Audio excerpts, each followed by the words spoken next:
name is Swateja Atwale. I am studying 4th standard. My school name is Aradhya Morning Glory English Medium School.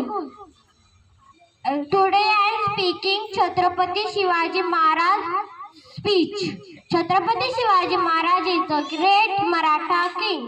He born on 19 February 1630. His mother's name was Jijabai. He built a strong. He was a brave from a childhood. He built a strong Maratha empire. He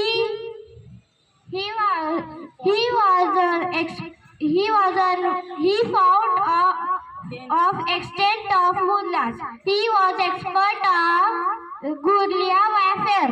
He respected women and elders.